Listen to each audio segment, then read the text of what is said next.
கமலை வந்து ரொம்ப யோசிச்சுட்டே இருக்காங்க. நேத்து அந்த சித்தர் வேற இப்படி வந்து சொல்லிட்டு போயிட்டாங்கன்னு சொல்லிட்டு. அதுக்கப்புறம் அவங்க அம்மா வந்து கேட்குறாங்க, "ஏன்டா ஒரு மாரியா இருக்க?" அப்படின்றாங்க. "ஒண்ணும் இல்லம்மா, நேத்து வந்து அவர் வந்து சொன்னதால ஒரு மாரியா இருக்கேன்" அப்படின்றாங்க. "விட்டுட்டா நம்ம தான் கோயிலுக்கு போறோம்ல, அதெல்லாம் சரியாயிடும்" அப்படின்னு வந்து சொல்றாங்க. இன்னொரு பக்கம் மீனாவும் வந்து பார்த்தீங்கன்னா, அந்த சித்தர் வந்து அடிக்கடிக்கு இங்க இருக்காத, போயிடு போயிடுன்னு சொல்றாங்களே, அதையே நினச்சு குழப்பத்தோட இருக்காங்க. அப்ப வந்து முத்து வந்து, "அதெல்லாம் ஒண்ணும் இல்ல மீனா, அவரே வந்து மனநிலை சரியில்லாதவரு. அவர் சொன்னத நினச்சியே நீ வந்து ஃபீல் பண்ணிட்டுருக்க" அப்படின்னு வந்து சொல்றாங்க. ஆனா மீனாக்கு வந்து ஏதோ உறுத்திக்கிட்டே இருக்கு. ஏதோ வந்து தப்பா நடக்க போதுன்னு சொல்லிட்டு. இன்னொரு பக்கம் எல்லாரும் வந்து கோயிலுக்கு கிளம்பி போறாங்க. அங்க வந்து பார்த்தீங்கன்னா, பூஜைக்காக மீனாவ வந்து தண்ணி எடுக்க சொல்லியிருப்பாங்க. இந்த பக்கம் ரோஹிணி வந்து அவங்க அப்பாவுக்கு திதி குடுத்துட்டுருப்பாங்க. இத வந்து பார்த்தீங்கன்னா, நம்ம மீனா வந்து கேட்டுடுறாங்க. எல்லாரும் ஷாக் ஆகுறாங்க. அப்புறம் ரோஹிணி அம்மா, அதுக்கப்புறம் ரோஹிணி எல்லாருமே போய் வந்து மீனா கிட்ட வந்து பேசுறாங்க.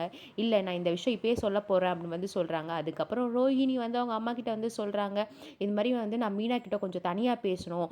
நீ வந்து கிறிஷ கூட்டிட்டு போ" அப்படின்னு வந்து சொல்லிடுறாங்க. அதுக்கப்புறம் வந்து ரோஹிணி வந்து பார்த்தீங்கன்னா, நம்ம மீனா கிட்ட வந்து தனியா கூப்பிட்டு பேசுறாங்க. "இது மாரி என்னோட தப்பு தான். ஆனா நான் இத வந்து வேணும்ட்டே பண்ணல. என் வாழ்க்கைய காப்பாத்திக்கணும்னு சொல்லிட்டு தான் நான் இப்படிலாம் வந்து பண்ணேன்" அப்படின்றாங்க. அதுக்கப்புறம் எடுத்து சொன்ன பிறகு வந்து பார்த்தீங்கன்னா, மீனாவும் அவங்களோட நிலைமைய வந்து ரொம்ப புரிஞ்சுக்கிறாங்க. அதுக்கப்புறம் வந்து பார்த்தீங்கன்னா, நம்ம முத்து வந்து, "என்ன மீனா இவ்வளோ நேரமா தண்ணி எடுக்க?" அப்படின்னு வந்து சொல்றாங்க. "ஒண்ணும் இல்லங்க, வாங்க போலாம்" அப்படின்றாங்க. அதுக்கப்புறம் வந்து பார்த்தீங்கன்னா, கோவில்ல எல்லாரும் நல்லபடியா வந்து சாமிலாம் கும்பிட்டு முடிக்கிறாங்க. அதுக்கப்புறம் மீனா வந்து யோசிச்சுட்டே இருக்காங்க. அப்ப முத்து வந்து கேட்குறாங்க, "ஏதோ ஒரு விஷயத்த நீ வந்து மறைக்கிறியா மீனா?" அப்படின்றாங்க. "இல்லங்க" அப்படின்றாங்க. அதுக்கப்புறம் வந்து பார்த்தீங்கன்னா, ஊருக்கு கிளம்பி போயிடுறாங்க. அங்க வந்து கிறிஷோட பெரியப்பா, பெரியம்மாவ வந்து நம்ப முத்து வந்து டிரைவரா போறாங்க.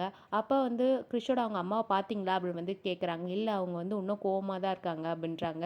"சரி, நானும் ஹெல்ப் பண்றேன்" அப்படின்னு வந்து சொல்றாங்க. அதுக்கப்புறம் முத்து வந்து கிறிஷோட பெரியப்பா, பெரியம்மாக்கு போய் ஹெல்ப் பண்றாங்க. லாஸ்ட்ல தான் தெரிய வருது கிறிஷோட அம்மா வந்து ரோஹிணின்னு. இந்த விஷயத்த தெரிஞ்ச நம்ம முத்து வந்து ரொம்ப ஷாக்கிங்ல வந்து இருக்காங்க. ஸோ வெயிட் பண்ணி பார்க்கலாம் என்ன ஆகுதுன்னு. மறக்காம நம்ம சேனலை சப்ஸ்கிரைப் பண்ணிக்கோங்க.